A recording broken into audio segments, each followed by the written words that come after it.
Good afternoon. I apologize for the fact that we're running a little late here today. Before I get started, I'd just like to give you a short update on the response to the situation in Japan. The United States is continuing to do everything in its power to help Japan and American citizens who were there at the time of these tragic events. USAID is coordinating the overall U.S. government efforts in support of the Japanese government's response, and we are currently directing individuals to www.usaid.gov for information about response donations. The President is being kept up to date and is constantly being briefed by his national security staff. The national security staff in the White House is also coordinating a large interagency response with experts meeting around the clock to monitor the latest information coming out of Japan. We have offered our Japanese friends disaster response experts, search and rescue teams, technical advisors with nuclear expertise, and logistical support from the United States military. Secretary Chu announced earlier today that the Department of Energy has offered and Japan has accepted an aerial measuring system capability, including detectors and analytical equipment used to provide assessments of contamination on the ground. In total, the DOE team includes 34 people. To support our citizens in Japan, the embassy is working around the clock. We have our consular services available 24 hours a day to determine the whereabouts and well-being of all U.S. citizens in Japan. A short while ago, the Nuclear Regulatory Commission and the State Department each issued an update on the ongoing situation at the nuclear plant in question in Japan. The guidance, once again, was that after careful analysis of data, radiation levels, and damage assessments to all units at the plant, our independent experts at the NRC are in agreement with the response and measures taken by Japanese technicians, including their recommended 20-kilometer radius for evacuation and additional shelter-in-place recommendations out to 30 kilometers. Both the NRC and the State Department are continuing to ask American citizens in Japan to listen to the local Japanese officials for the very latest information regarding the situation there. With that, I will take your questions. Julie.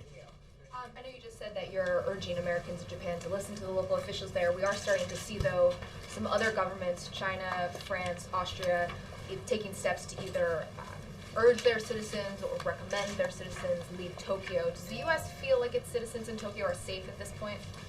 The assessment that I just mentioned made by the NRC is that the actions and recommendations taken by the Japanese government are the same that we would take in the situation, and therefore they support and are recommending to American citizens that they listen to and follow the instructions of the Japanese government or local Japanese officials. So taking into account all of the possible options that could happen at this point, there's no recommendation that U.S. citizens leave Tokyo at this point? There is not, that I'm aware of. I refer you, obviously, State Department issues those kinds of advisories, but again, I would refer you to what the NRC has just put out. And given that this situation at this plant took a turn for the worse overnight, do your comments from yesterday that there's no threat to Hawaii or the west coast of the U.S., do those comments still stand? Well, as you know, those comments were not mine because I'm not the expert, but the chairman of the Nuclear Regulatory Commission, which is an independent agency charged specifically with safety regarding our nuclear industry. And Chairman Yatsuko made clear that he believes, based on his analysis and the NRC's analysis, that there is no threat posed by. Actually, he said highly unlikely. Yeah. He didn't say no. They later said no. Let me actually. I have language precisely what he said. You aren't going to have any radiological material that, by the time it traveled those large distances, could present any risk to the American public. That's a quote from yesterday. I will defer to him as he is the expert on this. But as far as you know, that comment stands even given the developments. Again, I think the NRC has put out additional information today, but on that issue, yes. Tricia. On Bahrain, yesterday you said the Saudi troops are not an invasion, but does the U.S. welcome them there, and do you think it will help stabilize the kingdom? And are you worried that it could inflame tensions and have an effect on oil prices? Tricia, first of all, the GCC troops were obviously invited by the Bahraini government. However, we have made clear that we believe that there is no military solution to the unrest in Bahrain or in other countries in the region. And we urge the parties involved here and the governments involved to engage in the political dialogue that is necessary to respond to the grievances and the desires of the people of Bahrain. And that's a call that we make to other governments in the region as well. We have maintained that position consistently as we have seen unrest affect different countries throughout the region. And on Libya, given that the rebels seem to be finished or coming near being finished, does the U.S. have any regrets about not doing more sooner? Well, Tricia, I would say, first of all, that Secretary Clinton, as you know, met with the Libyan opposition in Paris, as well as our European and Arab partners, to discuss the best way to continue to raise pressure on the Gaddafi regime and ways of supporting the Libyan opposition. I can tell you that today, later this afternoon, the President will be meeting with his national security team to discuss the situation in Libya, and that we continue to be focused on ways to increase the pressure on Gaddafi, increasing our support for the Libyan people, and working with the international community to stop the violence there. And in terms of the speed of our response, I would simply say that it is, we have acted with the utmost urgency. We have taken dramatic action together with our international partners to put pressure on Muammar Gaddafi and his regime. And obviously, as you know, the President has called on him to give up power. We continue to review a variety of options that can be taken, that might be taken together with our international partners, and we'll continue to do that. But it again has been 4 weeks, if that, since this began, and the actions that the United States and the its international partners have taken have been quite swift and unprecedented in many ways in terms of the nature and range of the actions. And again, we continue to look at other options. Joe? Jay, following up on exactly that question, though, there is the feeling that the tide may have turned, that the opposition is now fleeing, they are under attack, and that they can't pull it together. There are others who are saying it's too late for a no-fly zone. Does the administration share that view? I mean, is it over for the opposition? I don't have a military assessment to make for you. I would say again that the Secretary of State met with the Libyan opposition yesterday. They discussed forms of assistance, including humanitarian assistance. She also has mentioned, I believe, and has said this, that we are exploring authorities to free up some of the seized regime assets, the $32+ billion that have been seized, to provide financial support to the opposition. So this is another indication of the constant exploration of different options that we have to increase the pressure on the Gaddafi regime as we go forward. Okay, and just one on Bahrain. Is there any indication that the U.S. has that Iran now actively is participating or just simply exploiting the situation underway in Bahrain? Joe, what I would say is that we believe that the situation in Bahrain needs to be resolved by the Bahraini people and the Bahraini government. We continue to urge all sides to refrain from violence and the use of force in any way, to respect the universal rights of the people in that country, their right to free speech, their right to freedom of assembly, access to information, and to address the grievances that they have, their demands for greater participation. And it is the broader point that we feel that the President has made since his speech in Cairo in 2009, that it is precisely to prevent ongoing unrest in the region, or it will be one of the positive effects of having a dialogue, broadening your political participation of the people in these countries, addressing the grievances, responding in a nonviolent way. One of the effects of taking that approach will be to reduce the amount of unrest in the future, because there is no, suppression is not an answer in the long run to the problems in the region that have led to the unrest that has affected so many countries so far. Right, but the question was about Iran trying to exploit this situation. Well, we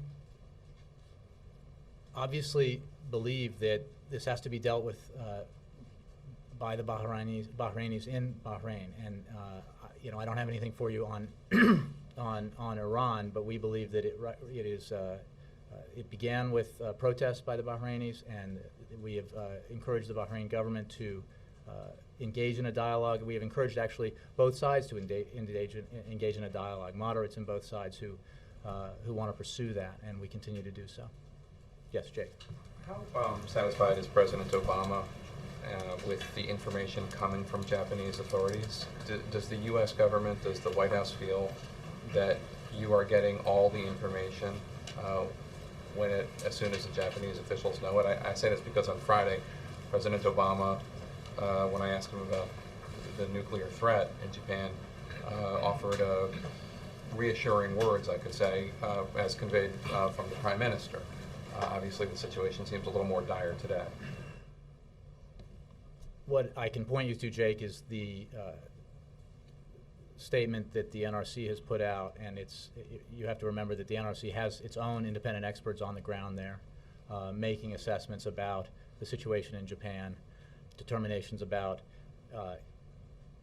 advice that American citizens in Japan should follow, and we have an overall team, the number of which I gave you, on the ground there that is making its own assessments and working very closely with Japanese officials to make those assessments.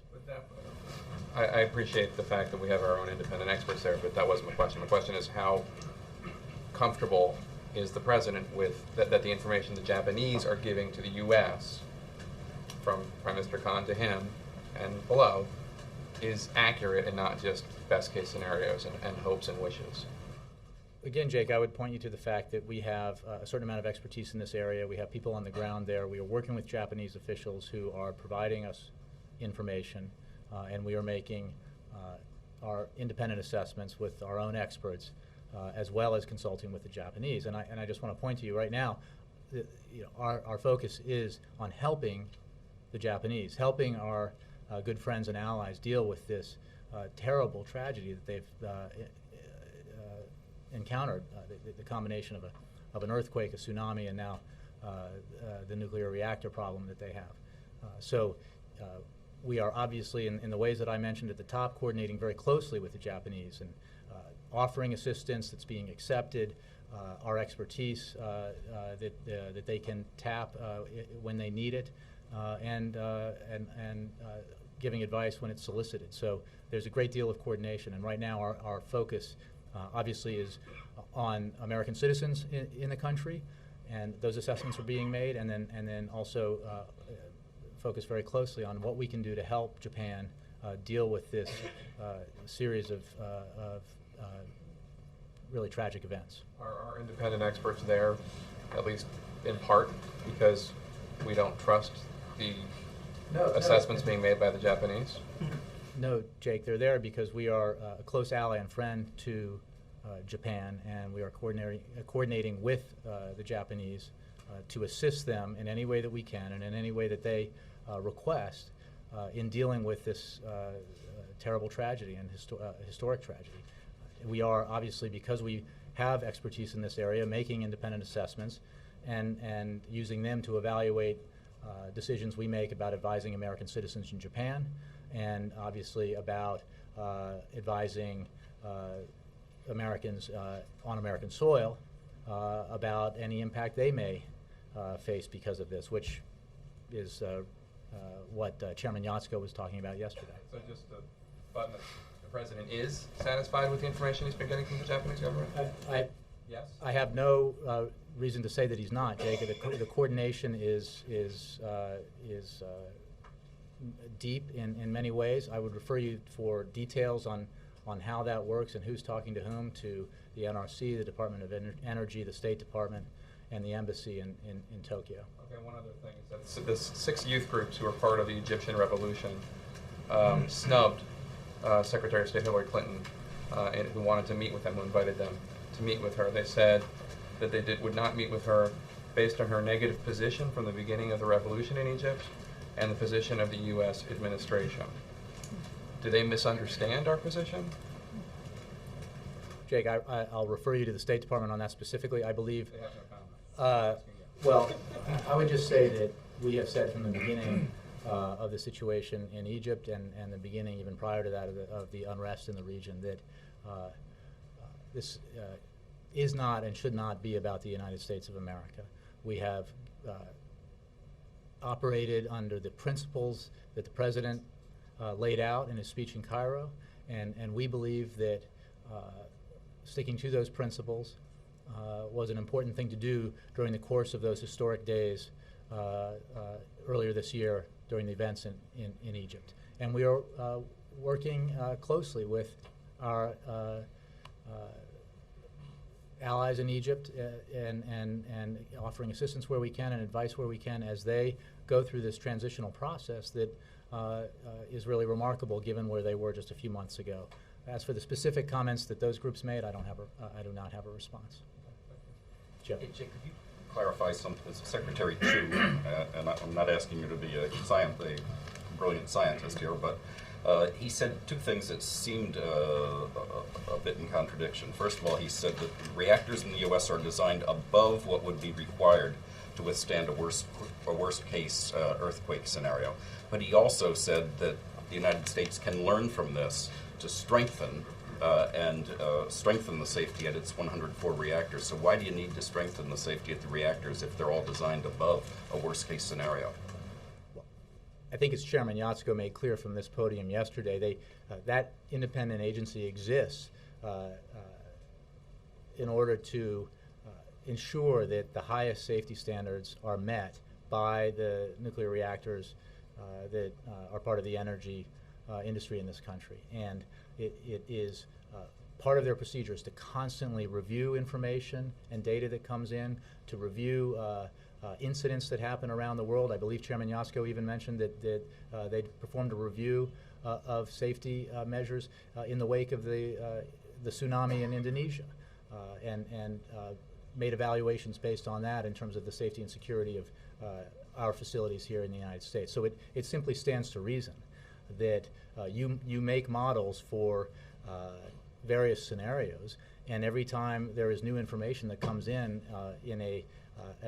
from an actual event, you take that data and you analyze it and you examine whether or not it affects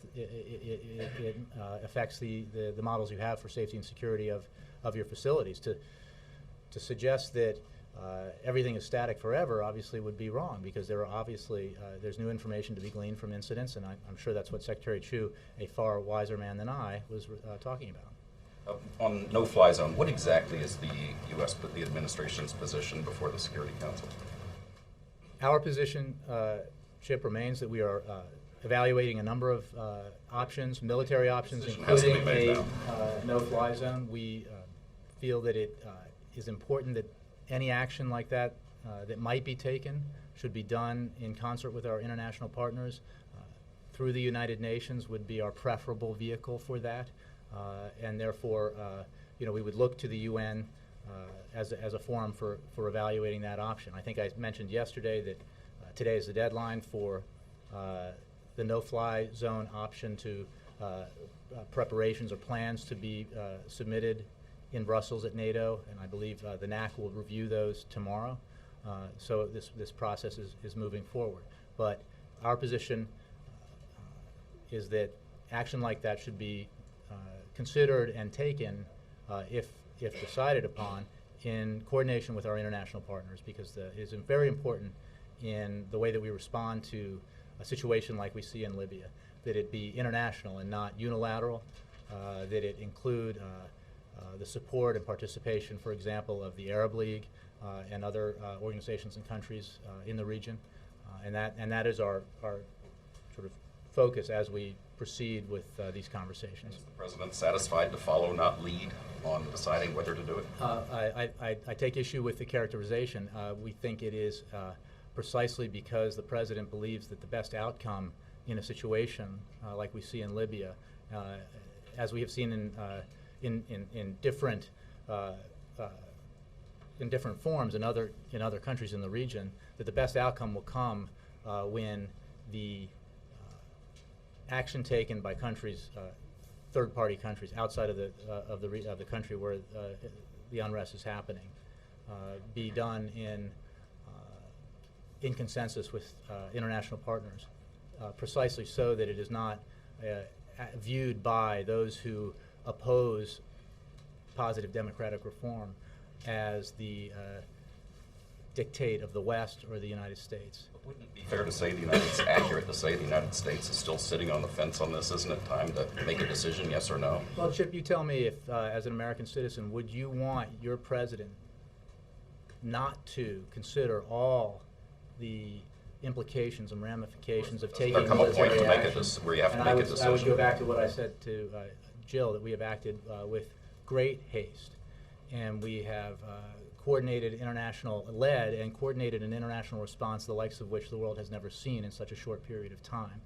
And we have, we continue to consult with our international partners. We have met with, as the Secretary of State did, with the Libyan opposition, discussing new ways we can put pressure on Gaddafi. And when it comes to considering military options, this president will always be mindful of what the mission, should it be engaged, what it entails, the risks that it poses to our men and women in uniform, and its likelihood of having the kind of impact that we set out for it to have.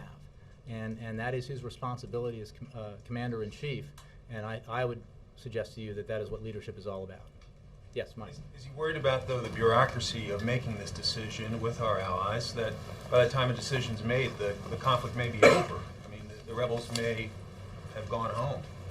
We are obviously aware of the situation in Libya and the events and the fighting that's happening there. Again, I do not believe that the American people would want the U.S. president to act unilaterally in a way to engage militarily without taking careful consideration of what the consequences of that would be, what the goals of the action would be, and being, as we have said from the beginning, very mindful of the fact that the desired result here will be best achieved if we act in concert with our international partners. And that is the position he's taken, and it's the position he takes today.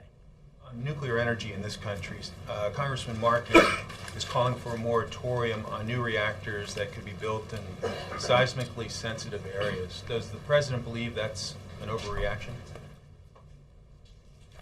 I think, Mike, as you know, we have a program, a loan guarantee program at the Department of Energy. I believe that's what some of the calls for a moratorium would address, because that is the program through which potentially new reactors are being assisted through a loan guarantee program that is conditional. And right now we have one conditional loan commitment to one nuclear project, and there are several others that are under consideration. It's a conditional loan agreement precisely because there are conditions attached, and one of those conditions is that any license would have to be granted by, of course, the Nuclear Regulatory Commission, the independent agency that ensures the safety and security of our nuclear reactors. And they would not issue that license if they felt that a proposed plant were not safe and secure to operate in the United States. So that is the process we follow. The agency in question here, the NRC, as Chairman Yatsko said yesterday, focuses day to day, including prior to the events in Japan for days, weeks, months, and years, day to day on the safety and security of the nuclear facilities in the United States, and that would certainly apply going forward. Is the president worried about an overreaction here in Washington as we view the events in Japan when it comes to nuclear energy and how it may affect U.S. energy policy? The president sees what's happening in Japan and feels, as most Americans do, a great he is, I believe I heard him use the phrase today, heartbroken by what he sees unfolding in Japan and the effect on the Japanese people. He is every day concerned about the safety and security of the American people. He believes that our energy future will be best served by the approach that he's taken, which is to take all of the above approach in terms of our goals to reaching a clean energy standard, and that includes wind, solar, biofuels. It includes responsible drilling in the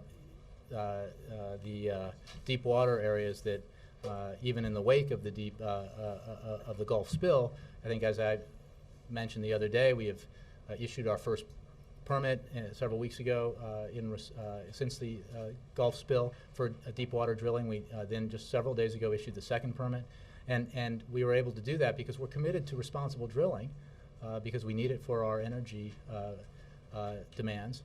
But we insist, in the wake of that spill, which demonstrated a weakness in our system and the dangers associated with that, with a terrible spill, that any industry that get a permit demonstrate that it can contain the kind of spill that we saw in the Gulf. And those permits are now being issued to those industries that demonstrate that capacity. So more broadly, I would just say that he is committed to a multidimensional or multi-source approach to our energy needs in the future. Nuclear is one of those sources, and he believes that we need to proceed responsibly with the safety and security of the American people in mind, and if we do that, that nuclear can continue to be an element in our energy arsenal. Does the President believe implementing a no-fly zone is an act of war? Chuck, I don't know about the terminology here, but he does believe it would be, in any situation, a serious action. It is a military action. And his concern, again, I will go back to what I said, is as he evaluates that option, which he has very clearly insisted be on the table for consideration and has driven the process to make sure that that option is evaluated and reviewed at NATO and now, of course, at the United Nations. His preoccupation is this the is this an option that can be effective? Is it the right option? What are the costs associated with it? What are the risks associated with it? And will it, when I say the right option, what confidence do we have that it will achieve the goals that we set if we were to implement it? Because it is not a minor undertaking. Well, I asked, does the administration believe they need congressional approval? The issue here, I believe, is about deciding what is the best option to take in concert with our international partners. And you do not believe I have not heard any suggestion that there would be a that need. you need a congressional Not that I've resolution, heard, any no. sort of a map. On Japan, there is a pharmaceutical company with this run on potassium iodide that's taking place. There is one of the pharmaceutical companies here in the United States that makes it, the oral solution, says that the national stockpile of this actually begins expiring in April 2011. Has there been any decision by the administration to look into that, make sure all of that's up to date, order more of it if necessary, especially now that suddenly there's obviously a worldwide run on this right now? Well, let me refer you to HHS for specifics about the program and the stockpiling of that. I would take this opportunity to remind you and the American people that this is an accident and a situation that's happening in Japan and not in the United States. And the chairman of the Nuclear Regulatory Commission made clear yesterday his belief, based on the NRC's analysis, that there are no harmful effects that can come from any radiation spillage. It's probably not the word, but radiation emissions that might come from the reactors that have been damaged in Japan. Any harm that could come to Americans on American soil because of the great distances involved here. To follow up on Jake's question, every single independent nuclear expert that we've talked to seems to think that this is at such a catastrophic level that the Japanese, they don't have the capacity anymore to handle this on their own, that there needs to be a ton of international support. Has the NRC come to that same conclusion, that this is now beyond the scope of what the Japanese government can handle? Well, let me refer you to the NRC for questions to the NRC, but I would say that the NRC role is tailored to its expertise. The Department of Energy, as I mentioned, is very engaged in this and has experts also on the ground. And we are participating in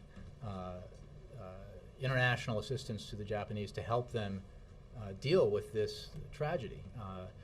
Both the But on dealing with the nuclear reactor itself, that they don't have the capacity anymore. well, I don't know about the assessments of Japanese capacity, except of course they do have a certain amount of expertise and a large amount of expertise. Again, I'm telling you what I know based on talking to those experts, including the one who heads the NRC. However, this is a huge event.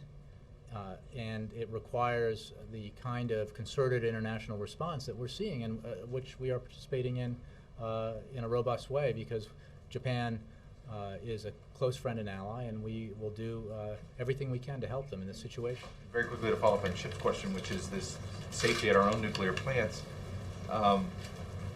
Does the president not need to order a review of safety plans because they're constantly going on? Is that what you're trying to imply here? He doesn't have to order a review because they're constantly going on. He has, however, I spoke with him about this within the last couple of hours, requested the NRC to evaluate the situation, the lessons learned from Japan as that information becomes available, and to incorporate it in its overall reviews of the safety and security of the reactors here in the United States. Now, as we learned from Chairman Yatsuko yesterday, that is what they do in any case. The President has added his voice, which is a singular and substantial voice, to the call for the need to do that today. Yes, Jonathan. Follow up on Chuck's point. When the BP, when Deepwater Horizon, where the President ordered a moratorium on new permitting while he did a review on response on that. In that case, there actually was a planned incident response to a deep water disaster. In the case of nuclear meltdowns, there is no such thing. There are 7 different agencies, no clear lines of command. I disagree with that, Jonathan. I think that obviously there are a variety of incidents that could happen with a nuclear facility, including, as I believe Chairman Yatsuko discussed, maybe Secretary Poneman discussed yesterday, the reviews that were done in the wake of 9/11 and in terms of the security of our nuclear facilities and other potentially vulnerable facilities to terrorist attack. That is one incident and would require response with a different lead, perhaps, a different agency in response. Again, there could be the kind of meltdown, I guess, like partial meltdown that occurred at 3 Mile Island, and that would, another agency might have the lead because they would have the expertise, so they would have the lead in responding to that. And then you have the natural disaster possibility that we've seen in Japan. We have very specific and detailed plans on how response would be coordinated and which agencies would take the lead. Depending on what kind of incident we're discussing here, there is not a one-size-fits-all response. We believe, and that's why we take the approach we take. And in 2002, in the wake of 9/11, there was an amendment passed by Congress that ordered the distribution of potassium iodide to a 20-mile radius around all nuclear plants. The Bush administration ignored it, and Markey sent a letter to President Obama. It's been ignored by the Obama administration as well. Is there any effort to follow the law and begin to distributing potassium iodide on a 20-mile radius? John, I don't have any information on that law or how the previous administration or this one has handled it. I would just say that, again, this incident happened in Japan, not in the United States. It is not in a place in the world where it could have harmful effects. According to the independent NRC, it could have harmful effects on Americans, on American soil. And the NRC has as its mission to constantly review the safety and security of the facilities we have here in the United States. Juliana. When you were speaking with the President earlier, was there any specific mention of reviewing older nuclear facilities, and that those should be an area that we might want to inspect in the wake of what we're seeing play out in Japan? Not in any conversation I had with him, but I would just refer you to the NRC and the Department of Energy for this. And again, the NRC is responsible for all the facilities and for the licensing and permitting, the evaluations of their safety standards, and the upgrade of their safety procedures if they so deem it necessary. And again, it would be if the NRC decided that a facility was no longer safe, either because of something that had happened in that facility or because of new information, it has the authority to take the steps necessary to suspend activity at that facility or to shut it down. So these procedures, this agency is in place precisely for this reason, and the procedures are in place so that they can be followed if that contingency occurred. Is there any response to what we saw in Germany earlier today, where Chancellor Merkel has ordered I think it was all pre-1980s plants to be shut down? I think it was 7 nuclear plants to be shut down pending a review of their safety until June. Does the administration have any response to that, or did the president talk about that at all? Well, I don't have a response to actions taken by other countries. What we know and what we're responsible for is the safety and security of those facilities in the United States, and that responsibility lies with the Nuclear Regulatory Commission. They have made the judgment that our facilities are safe and secure. They are constantly, as Chairman Yatsko said, evaluating their standards, their procedures, taking in new information, and making adjustments accordingly. And that would apply to old reactors as well as newer ones.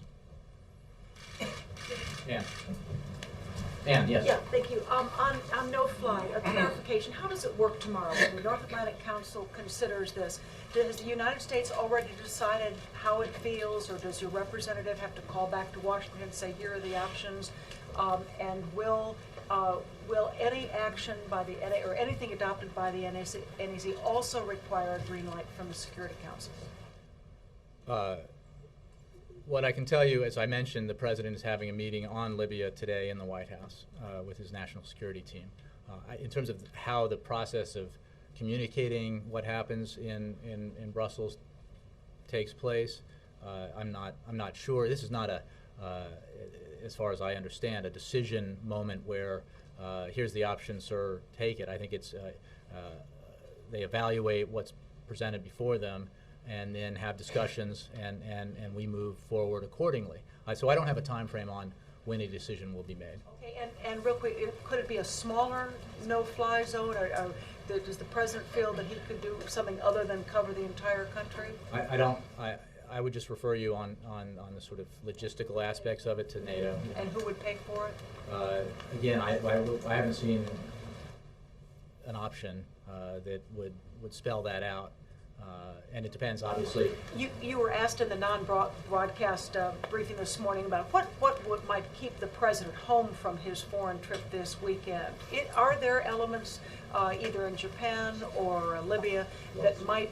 And I'm not going to speculate on what could happen in the world we live in tomorrow or next week. The fact is the President is taking this trip because he is committed to growing the economy, to rebalancing our national security posture, to take into account the world as it has changed.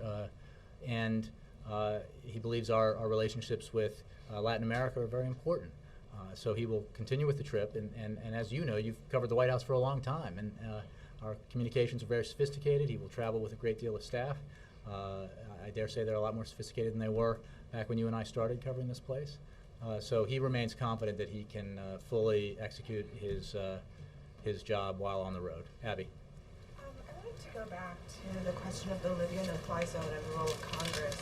Senator Lugar yesterday suggested that not just that there must be a war declaration, but that as a courtesy given the U.S. blood and treasure that might be at risk if a no-fly zone were implemented, that the President bring that decision to Congress so that they can have a chance to debate it and consult about it. To what extent is that something that is a part of the discussion of a no-fly zone? And does the President believe that Congress should have an opportunity to have that debate about whether we put soldiers and U.S. money on the line? I don't have a response, Abby, specifically to the role of Congress in this instance. I think that we're getting ahead of ourselves you're asking what role would Congress have should the President decide that this option is one that the United States should pursue. So why don't we wait and see as those steps are taken and that decision is made. And I remind you that this is not the only option that is on the table. We're reviewing options constantly, including the one that I mentioned the Secretary of State brought up yesterday with a Libyan opposition leader, which is exploring ways to take those seized assets or a portion of them to aid the opposition in Libya. April. Jay, thanks. What safety nets is the White House considering when it comes to trade for American companies who gain items from Japan, like electronics, cars, etc.? What is the White House doing to help with the possible pinch for these American companies when it comes to trade with Japan? April, that's a good question. I don't know. Obviously, this incident happened 4 days ago. I don't know that any procedures are in place. I think that kind of question might be best addressed to the USTR, but we can look into that for you if you want to check back. Margaret? Thanks. After the Libya briefing the President's getting today, are we going to get any kind of a substantive readout to your effect on? I think I'll just put a mic in the room, and you guys can.